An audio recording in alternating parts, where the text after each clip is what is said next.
Well, I was a student at North Devon College, and at that time it wasn't a beauty contest as such. We had to sell raffle tickets, and so my mum was very keen, along with myself and my father and my sister, and we travelled the length and breadth of Devon, really, Barnstaple, Bideford, Ilfracombe, and we went to all the pubs, the local pubs, and we sold as many tickets as we could.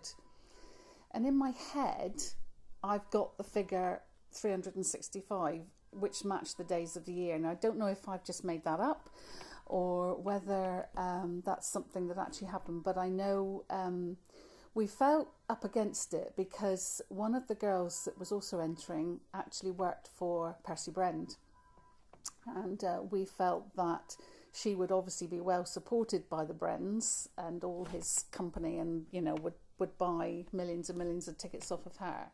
So we really didn't feel that we stood a chance, really. But actually, on the evening when we did go for the final countdown, yeah, I won, and it was just like, it was amazing, and she came second. But yeah, it was, I can remember it very, very clearly. I can remember my mum being so keen on selling these tickets for me as well. And we just travelled, as I say, we travelled up and down the coast. Everywhere we went, we had tickets with us, so that whoever we came across, would you like to buy a ticket? And my daughter's entering the carnival, and so yeah, so that's how it was. And I think some people felt that it was not a fair way to do it because I wasn't judged on my beauty, as it were.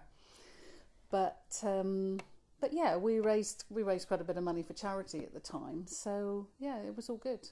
I can remember parts of the evening. I can remember the announcement, and I can remember the shock because we thought that my runner-up was going to win. So I can remember the shock, and I can remember the overwhelming feeling of, oh my God, it's going to be me. It's going to be me.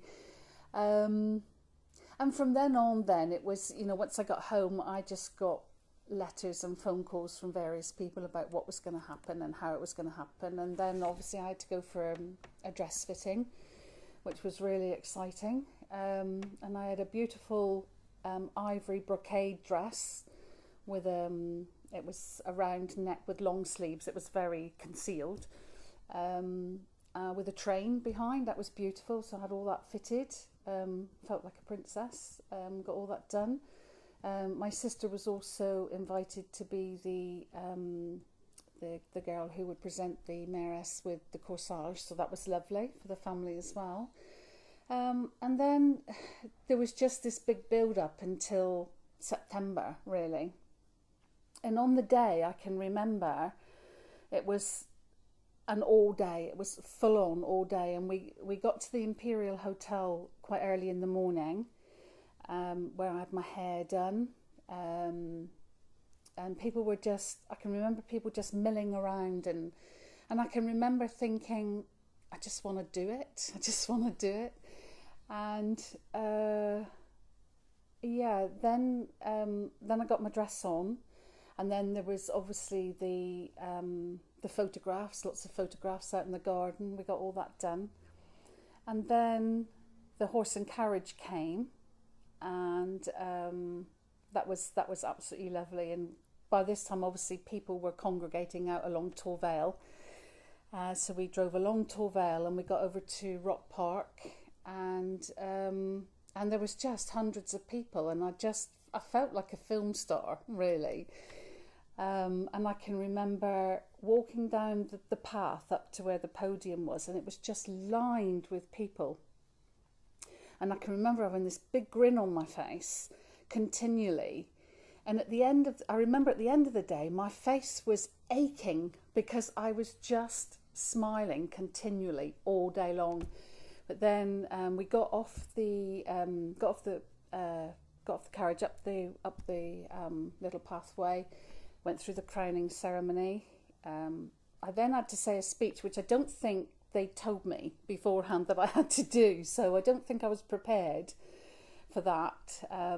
Obviously, I just said the general thank yous and things, and then back down onto the lorry, onto Tor Vale, and then the only bit of the route that I can remember, because I just think I was just quite high on cloud nine, and the only bit I can remember was coming down the high street past Woolworths at the time, because I used to work in Woolworths on the sweet counter on the weekends and things, but I can remember having this constant smile on my face and just waving and waving.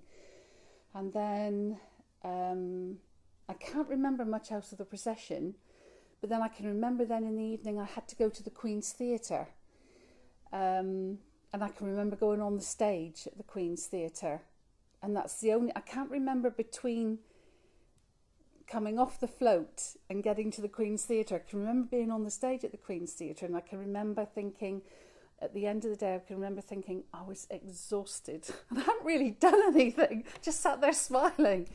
But yeah, I loved it. It was an amazing day. Absolutely loved it.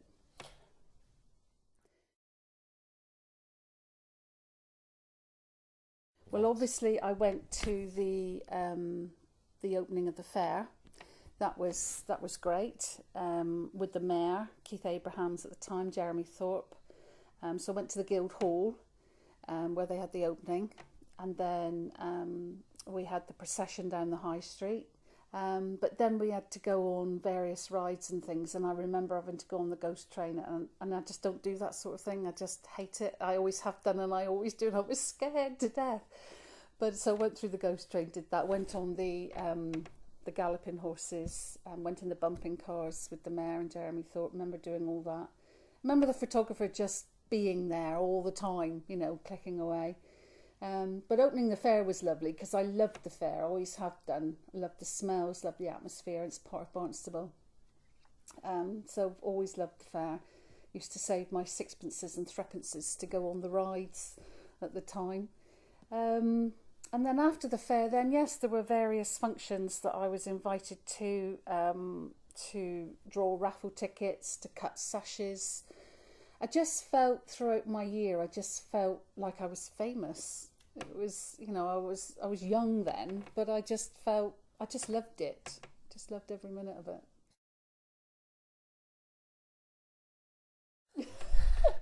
Yeah, bless her. Yeah, my sister followed on in my footsteps in 1976. I was Carnival Queen in 72, and she was Carnival Queen in 76. And she was the young lady who caused all the controversy because she wore a trouser suit to the opening, and that was frowned upon, really. She was a lady and she shouldn't be wearing trousers, I guess. But the thing is that when we went to the fair, we had to go on rides, and even in some of my pictures, I had a sort of a midi skirt on, but it had a slit in it, and you could see my legs, you know. And I think that she felt that if she wore this trouser suit, which was beautiful, which was cream, she had a cream hat, she had a beautiful corsage on with a big bow on, you know, on the blouse, and she did look beautiful. And I think she felt that with the trousers she would be well covered and would still look dignified and a lady. And so she carried on to do that. But unfortunately, it seemed to sort of go against her, because for 8 months after that, she didn't get any invites to go anywhere. And so at that time, it then hit the national newspapers, it hit the Daily Mirror. And once it hit there, and then the invites started rolling in for her. But obviously she didn't have much of a reign left then, which was, you know, a bit sad for her. But obviously her whole reign is memorable because of that event, really.